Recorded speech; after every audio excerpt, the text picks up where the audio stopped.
LLC, Pest Geek Podcast, Living the Wildlife Podcast, Stephen M. Vantassel, or their or his affiliates are not responsible for followers' use of the information provided here. Hi, everyone. Stephen Vantassel here, wildlife control consultant, bringing you another episode of Living the Wildlife as part of the Pest Geek Podcast family. Glad to have you on board. I hope you've had a great week. I'm struggling with a little bit of a cold this week, so it's not the greatest time for me, but we're really glad to have a guest with us today. But before we get to that, do take a few moments, if you would, subscribe to the channel, ring the bell, make sure you're getting all the podcasts that we offer here. As you know, I only podcast once a week. Also, if you don't want to be using YouTube, you can find me over on Rumble as well. And then do join us on Facebook in the Pest Geek Podcast family. Talk about your joys, your triumphs, and your trials within the wildlife control and pest control industry. We'd love to see you there. If you need to reach me, you can reach me at wildlifecontrolconsultant@gmail.com, wildlifecontrolconsultant@gmail.com. Love to hear from you. If you have ideas for the shows, perhaps you want to be a guest on the show, reach out to me. We'd love to have a conversation about that, to be sure. Well, we are privileged today to have our guest, Cody Barbour. He is the Chief Operating Officer of Baton. Now, their full name is Baton Leads Inc., but you can find them on batonleads.com. And they are a marketing company, specifically a referral network generation company. So as you know, marketing and getting customers to come to your company is always a challenge. And we're glad to have him today talking about what his services his company offers and what they can do for you, and to see if you folks are a good fit. So welcome aboard, Cody. Hey, thank you so much for having me, Steve. I appreciate it. Well, great. We're glad to have you. Tell us a little about yourself, how you got into the whole marketing field, and how your company specializes in the pest control, wildlife control field. No, yeah, I first want to acknowledge what you said in terms of everybody. Not a lot of people know how to address marketing, and sometimes it's hard. We all get phone calls and solicitations all day, every day, and we don't also know how to look through the weeds necessarily. So Yeah. people might be getting hit up by marketers all the time, but not always know who's trustworthy, who to go with. So Yeah, it's a big yeah. issue. It is. It is. I get it on my side of things too all the time, and I don't always know, so I can understand that. But yeah, my name is Cody, like you said, Stephen, and I am one of the co-founders and CEO of Baton. And how I got into the field is one of my best friends, Phil, created this company, and he had created the idea, and he had some customers using it. And then he got it to a point where he couldn't do it by himself. And so he reached out to me and he said, hey, like, I need you to come in and help me. I believe in you, and I believe that you'd be a good partner. And so I've jumped on board. I've been on board for 2 years. The company is about 3 years old. He took the idea of Baton to Pest World in 2019. He made a t-shirt, branded it, and literally just walked around the trade show floor of Pest World back in 2019 with the idea, and got validation from people. And so that's why he ended up creating Baton. Okay. So the baton is, I'm thinking of a relay race where you're handing the baton to someone else. Is that where the idea came from? Exactly the Okay. idea. So what we do is not your typical lead generation, and that's why we kind of brand ourselves as referral network. But simply what we're doing is, let's take a company, for example, like GreenX. They're one of our clients. They get calls all the time for services they don't do, such as wildlife. And okay. they cover several states. And when you're thinking about 20% of their calls, Stephen, are for things that they don't do. So Wow. That's a lot. That's a lot. Yeah. Yeah. So when you're thinking about all the states that they cover, that's a lot of calls that they can't help the customer with on that service. And so the big guys upstairs at GreenX don't always have the time to try and make individual relationships in each market or town that they're in with wildlife people. And so what they do is they're using Baton to refer those 20% of calls to wildlife companies like Okay. the awesome people listening to this podcast. Right. So that is what Baton is. That's an example, but it's a referral network where pest control and wildlife companies can send and receive referrals from each other. And how do you get paid then? So if let's say I don't do field work in my role here. So but let's say I was getting calls for someone who did bed bugs or something, and Yeah. I would say my company, whatever it is, doesn't do bed bugs. I would refer them. I would tell you at Baton and say I have this client who needs bed bug control, and then you refer it to people within your network. How does that work? That's a great question. Yeah. So I'll first touch on how it works and then talk about Hmm. how Baton makes money. Sure. So how it works is, let's use that GreenX example. The Hmm. agent at GreenX would answer the phone, and let's say the person's answering for, the customer is needing a raccoon removed from their attic.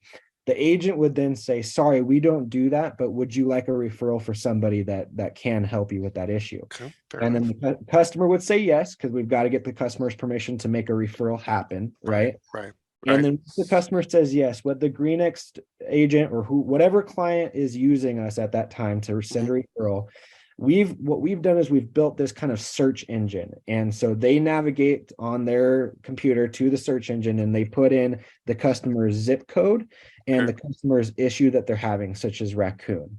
okay, And once they press search, a list, basically a directory of companies who are on Baton, will pop up, and what they're willing to pay GreenX in this example for that referral is also listed. So you nice. Okay.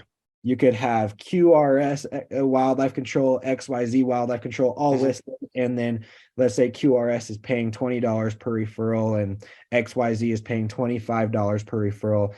The people at GreenX are able to look through that and select who they want to send that referral to.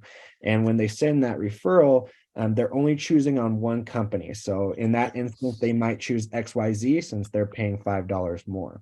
Right. And then that brings us to the payment side of things. So what we're doing to get paid at Baton is we simply just keep a small portion of that $25 in that Sure. example. So we at Baton collect the $25. We keep 40%. So in that example, I think that's $10. Right. And then we send the 60% on to whoever sent the referral. So in that example, it's GreenX. That's Um, pretty neat. Now, how do yeah, you do quality control? Issues of quality control, is that part of or monitor your network to be sure that people aren't getting, I guess for lack of a better word, ripped off or yeah, poor type of work there?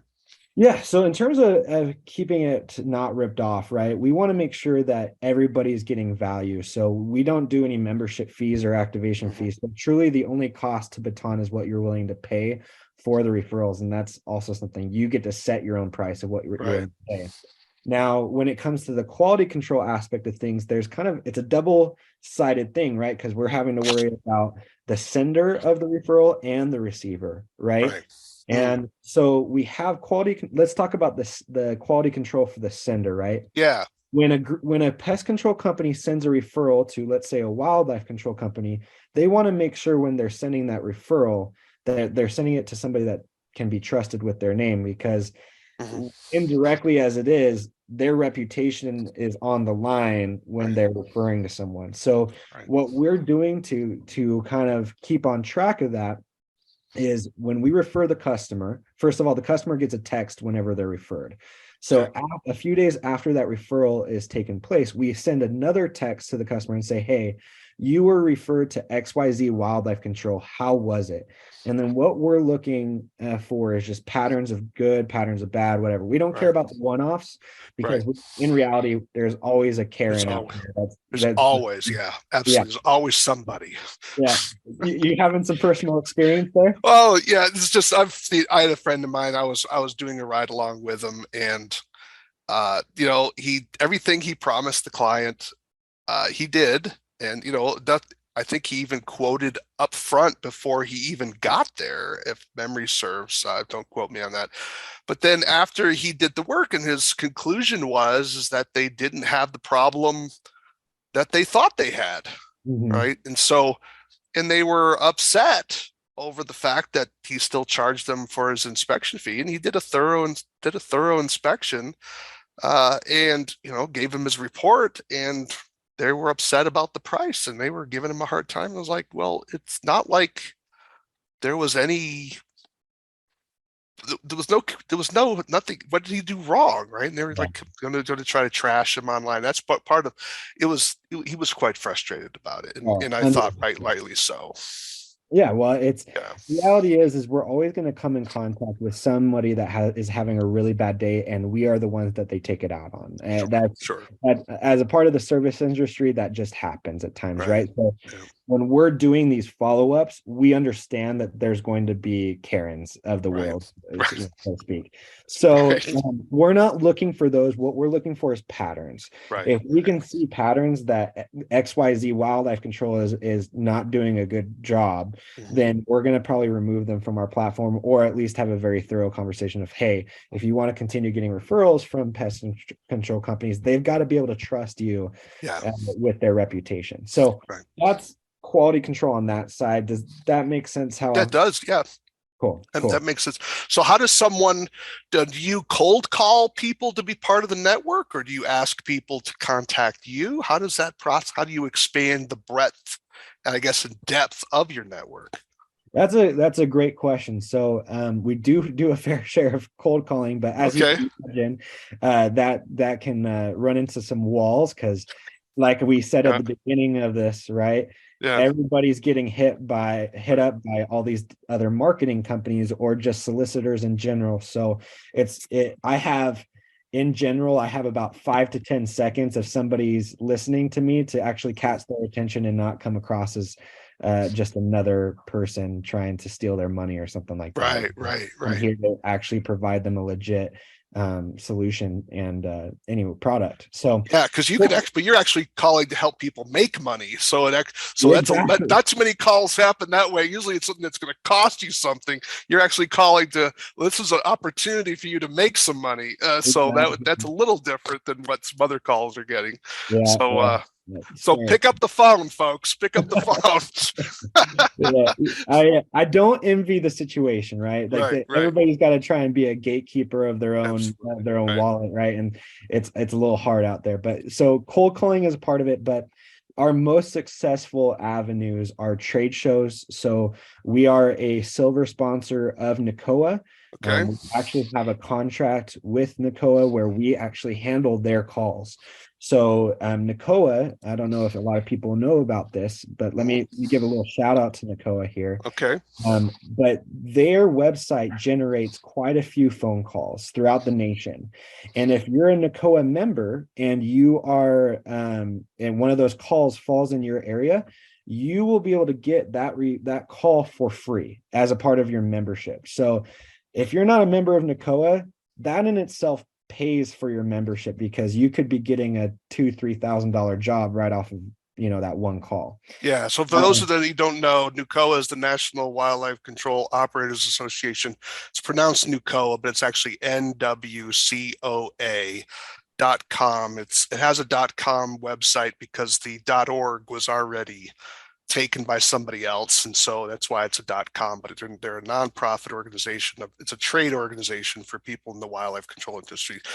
It's pronounced NUCOA, NWCOA. But you're saying that if you're a member of that, they put your name on their list, and if they get a call, they look at their list and then refer the person off to that particular situation. And that process of what you just described is what we do for them. So we kind of made this little call center specifically for NACOA so that we could help them with their calls that they get and get the call sent to their members. And so the whole thing is free for members. So if you ever get a call from a NACOA that is from a NACOA customer, you're getting that for free, which is great. That free. So in terms of the wildlife control operators, so you say you base it on zip code, which makes perfect sense, right? Because zip codes, it's universal throughout the US. Wildlife control operators tend to have pretty large areas compared to pest control counterparts. So does someone, if they want to cold call you and say, hey, I'm in the wildlife control industry, I'd love to be part of your referral network, do they give do you ask them, okay, what the list of zip codes that you address is? And you say, because it could be 10, Yeah, right? It could be quite that's large. that's a great question. So what we do, because like you said, your zip codes are universal, but sometimes you can have hundreds, if not thousands, zip codes, depending on, how big your company is, how big your Right. boundary is. Most people don't have their list of zip codes readily available, unless Yeah. a lot of times franchises do. So Right. if you're a franchise of one of the, those big companies out there, you can, you most likely have that list, but most people just don't have that list. So we actually have a software that allows us to draw on a map, and I'm on that phone call with you, draw on the map, and then Oh, okay. it'll capture all of the zip codes within that boundary that we draw. Oh, So cool. Okay. that's kind of how we do that with all So of our they profiles. so they don't have to look it up before they call you. They just tell you the towns or counties that they work with, and you'll just draw it in your software yourself. All right, that's pretty neat. Okay. Yeah, it's That awesome. saves a lot of time. Yeah. Exactly. So usually me and whoever will meet on a Zoom call or a Google Meets call, and I'll share my screen, and they'll be able to look at the exact map as I'm tracing that as I'm seeing. So so we get a lot of our business through conferences. I was mentioning that we're a sponsor of NACOA. Mm-hmm. We also go to Pest World each year. We try to attend as many of the state association conferences as we can, but that can be a little time intensive. Tough. That could, As you can yeah. imagine. Plus the overlap of dates is going to be a problem as well. So yeah. Yeah, it's crazy because like in the winter months, there's a bunch of association meetings, but Right. April and May, there's like It's nothing because nothing. everybody's ramping up for That's busy right. season. You know what I mean? Gotta make hay while the sun shines, as they say, without Yeah. a doubt. So your company's been involved in this for 3 years now. Are you looking to expand? Are you looking to expand your nationwide? I would assume. Yeah. Are you looking to So expand internationally? Offer um different services? that's a great question. So internationally, not so much. However, other services, yes. So Okay. our I don't have a business card on me right now, or else I'd Okay. show it in the camera, but Yeah. our logo is the outline of a house, but it's turned into a recycle sign.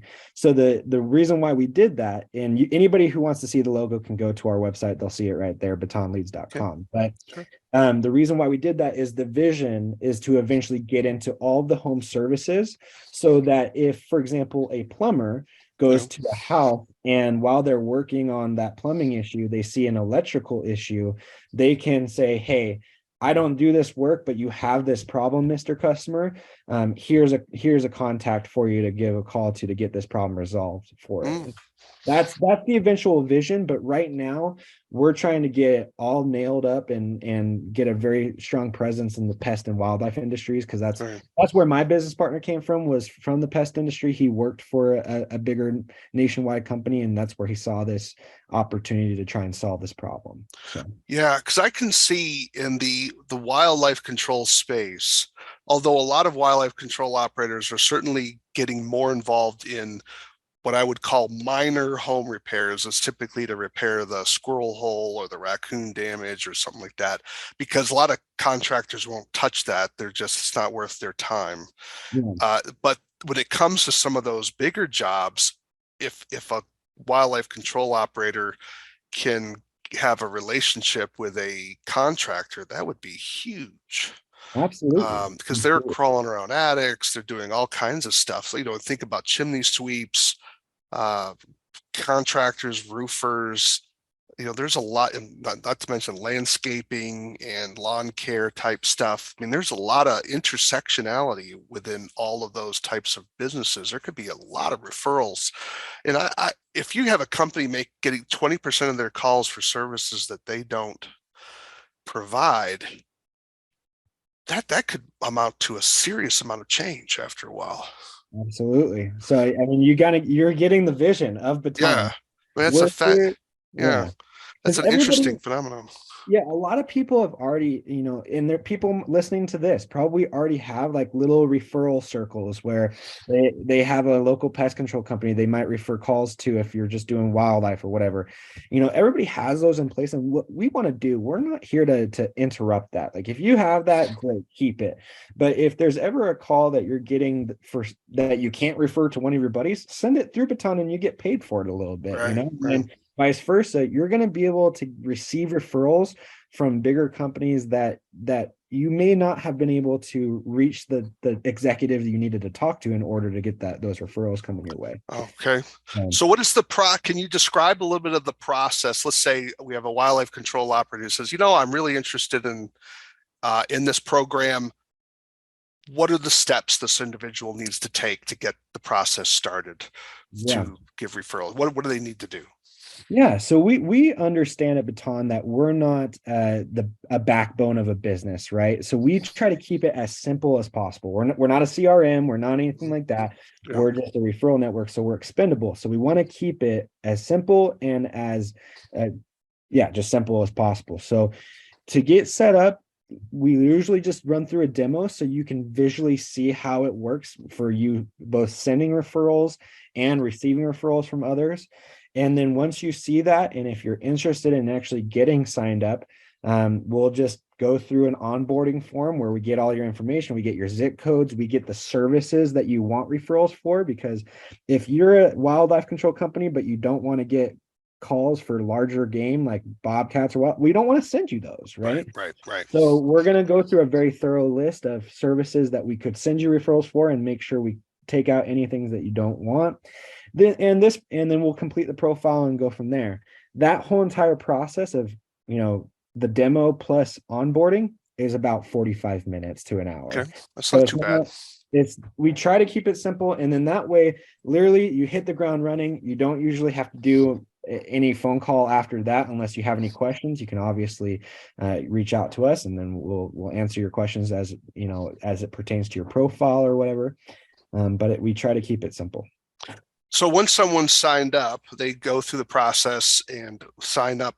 Is there a mechanism? Do you renew that on a yearly basis, or how do you touch base with them? So the reason I ask is in my day job, I have a list of wildlife control operators that I will give to people that call my office, and I just make it a habit of every year I call to make sure that the information I have in my referral is still accurate.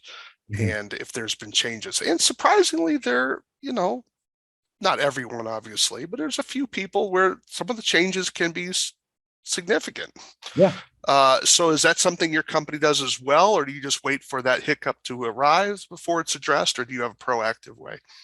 That's a great question. So we do not have a contract involved. So we don't have like a 12-month contract or anything like that. If somebody is using us and doesn't like us, they can cancel immediately. We don't worry about it. We're very confident in the service that we're offering. We don't need to do a contract. Oh yeah, I didn't want to be misunderstood. I wasn't saying contract, I was saying contact, where I would reach out to them just to make sure the information I had in the referral was still accurate. On my day job, I don't make any money on the referrals. Got you. Yeah. So in regards to that, everybody will have a profile on Baton, and everybody has a login to that profile. So they're always able to get in and change if they want to take, maybe they're getting really overwhelmed with bats or something like that. So they can take bats off of their profile and be proactive about that. But we do have check-ins every now and again. But typically, if what we've noticed is if clients are paying for a service, they're usually a little bit more proactive about making sure that their thing is dialed, their profile is dialed. It's amazing how money just drives the people's attention, isn't it? It's fascinating how that works. It's amazing. 100%. So nobody wants to pay for something that they don't want. Absolutely. Right? I mean, it's just fascinating how that is, right? Joe Schmo getting 20 referrals for dogs and cats. They're not going to want that. So So are there any clients that you think this service, I'm trying to think of one, I can't think of one, but maybe you can. Is there a client where this service wouldn't work for them? And I That's a can't good think of question. one. So But I would think of no, because here's the reality. Baton, with both the sending and the receiving of referrals, mhm, it's a two-way street that you don't necessarily need to be driving down both sides if you don't want to or you can't. What I mean by that, let me kind of give an example. If you're a wildlife company and let's just say you're a solo operator, or maybe you got a couple of technicians and you guys are just booked out like for weeks, yeah, you don't necessarily want to receive referrals and pay for referrals, because a lot of times you're going to be paying for something that you can't get to. You're not going to be able to monetize off of that, right? That person may not be a good fit to receive referrals on Baton. However, they would be a great fit to send referrals on Baton, because the reality is they're probably talking to Mrs. Smith, who need one of their calls might be Mrs. Smith, who needs service that night, and that company can't get to them. They can use Baton to refer Mrs. Smith to somebody that can and wants to help Mrs. Smith that night. okay, So that's an example of how, even though you may not want to receive referrals because you're booked out, you can still use Baton and send referrals. And when you send referrals, you get paid, right? right, right, You're right. getting paid to send that referral through. So, um, and then on the vice versa, some people don't have any referrals to send, but they want to receive referrals, and that's totally fine too. We're okay with that as well. Yeah. So, So yeah, yeah, so if you're either getting calls that you not or for services you don't provide or can't provide, you get money, or you could receive the referrals and you're going to get the money. So because of the money from the client, obviously, because you have a job you didn't have before. Yeah, it's like a got to be win-win good at all the way sales, around. right? Yeah, it's sort of like it's a why did like why didn't we think of that earlier?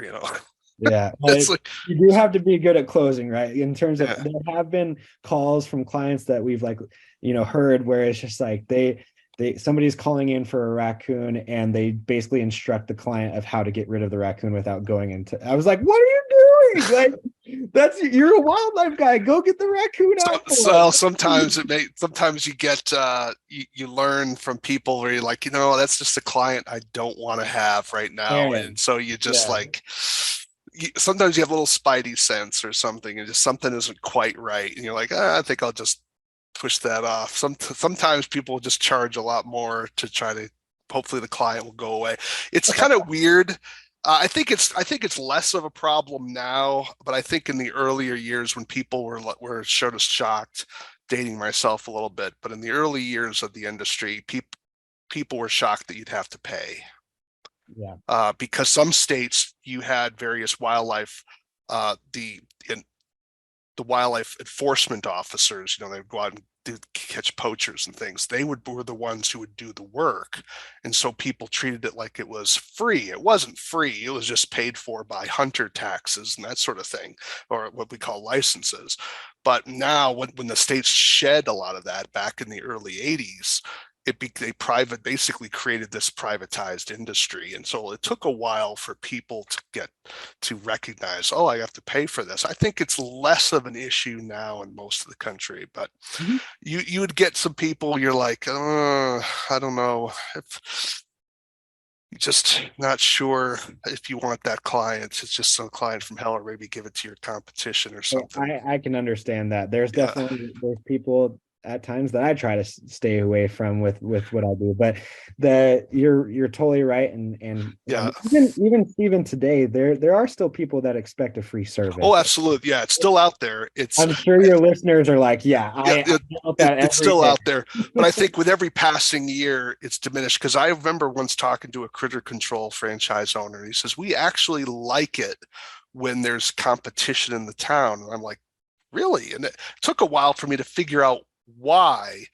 And I think that was part of the reason, is that when there's another business in the community that critter control could compete at event, it reduces the number of those calls where people are looking for something free, because now the notion of wildlife control is established in the area. So like the market's been created. Yeah, yeah. It's made sense. Maybe I'm wrong on that. Someone can comment from the audience, but that's what I was thinking as to What do you why that. think? What do you think are the other reasons? Because you just listed why, and then Uh you got one, but I think it gives you maybe the idea of, maybe they would be able to do better work, probably provide more services, maybe at rarely were they the lowest cost owner, but sometimes I think as well as they knew that the other company would take the lower tier of clients perhaps as Sure, well. That sure. makes, so because sometimes people market high, like the Porsches and the Lamborghinis of the world. They're not going for your average Joe. They're marketing it at a different clientele than a Ford or a Chevy would. So I'm wondering if that's part of it as well, Yeah, that that's someone else could take those lower calls, lower calls, and they could then move higher up the food chain or whatever. That's a guess. yeah, That's what I'm wondering. But that's a great. and plus, I think also it showed that there was a sufficient demand to keep one business going. Then there might be room for more services being provided.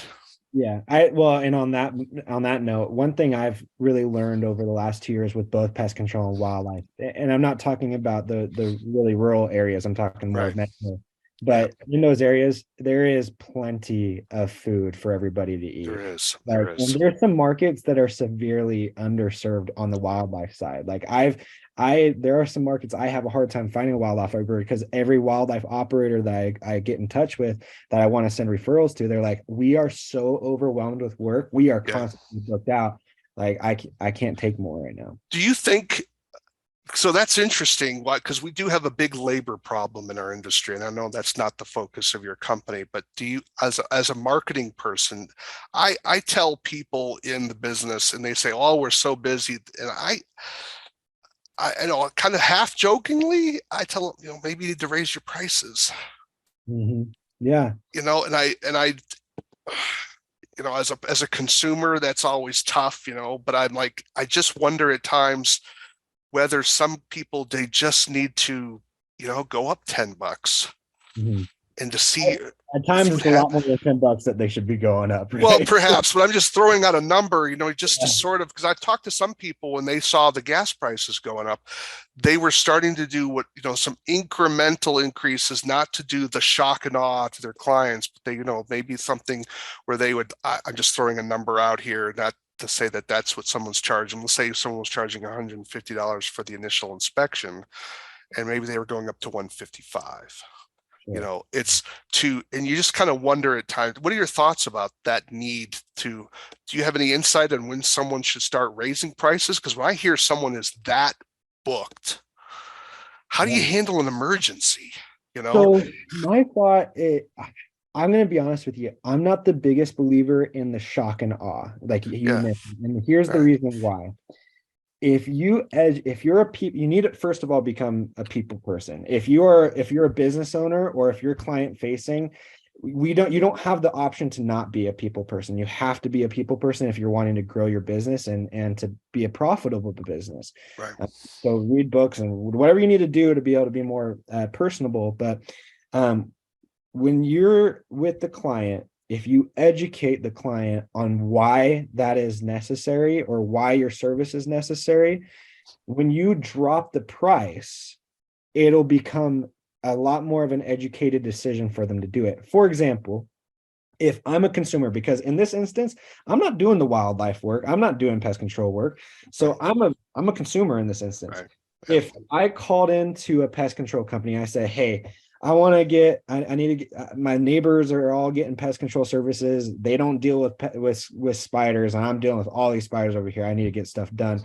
And then the person on the phone just thinks I'm an easy sell. And they're like, okay, great. We're going to come over to your house for $150 a quarter.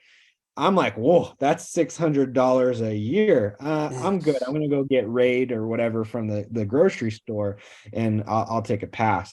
But if I'm first educated as the consumer as to why that 150 is going to go place, and then hear the price, I'm a lot more likely to buy. Right. So, Mr. Customer, I totally understand that you got spiders around your house. Here's what we're going to do to make sure that that is perimeter. We're going to take some of our best chemicals. We're going to do a perimeter, blah, blah, blah, blah, blah. And then as I get educated for a few minutes, then I'm a lot more in the buying type because I'm like, oh, you're the expert. I'm going to trust you because you're going to take care of my problem, and I'm going to be like my neighbors where I don't have any spiders.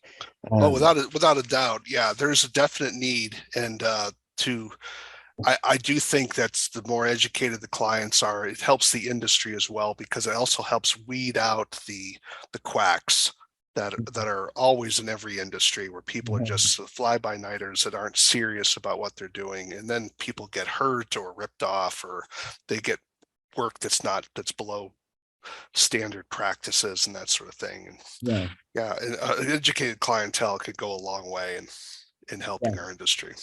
You have any closing thoughts or a closing pitch you'd want to give to people just to remind them, because we need your contact information. So how do they reach you? Well, people can reach out to me directly. I have my cell phone, and that's 916-201-2603. If they want to reach out, we can definitely talk about Baton. If they want to Right? ask about other things like other marketing items, like I'm happy to give. For example, there's a lot of things people could do to market themselves for free out there, and I'm happy to advise on that. And it's not even just around Baton. There's other things so you can build your business that way. But yeah, my phone number is 916-201-2603. I got it. Or you can email me if you prefer that. And that's Cody at batonleads.com. And that's spelled B as in boy, ATON, LEAD as in dog, S.com. .com. Yeah. Okay. So people can reach out that way. And yeah, so as you said before, it's about 45 minute to an hour intake process, and they could be in your referral system both to and from, or however they want to do it. If they just want to be on the to side or the from side, all that is available as well. It's completely customizable to whatever anybody needs. We're happy to work with you. We try to be as fair as possible, and we want Sure. to have those relationships in the industry. Because reality is, if you're John Doe and you're using us just to receive, but you're happy with us, well, then you're probably going to refer us to your friend who might want to do both, or whatever. So we want to make sure it's a good experience for all. Well, I want to really thank you for coming by, Cody. This has been a fascinating discussion about what your company does here in terms of this referral thing at batonleads.com. I'm fascinated by it. And so just want to put it out there again. Your contact information is 916-201-2603 is his cell, and you can reach Cody there if you want to talk more about becoming part of his referral network, or you can drop him an email at Cody, CODY, at Baton Leads, that's BATONLEADS, batonleads.com, Cody at batonleads.com.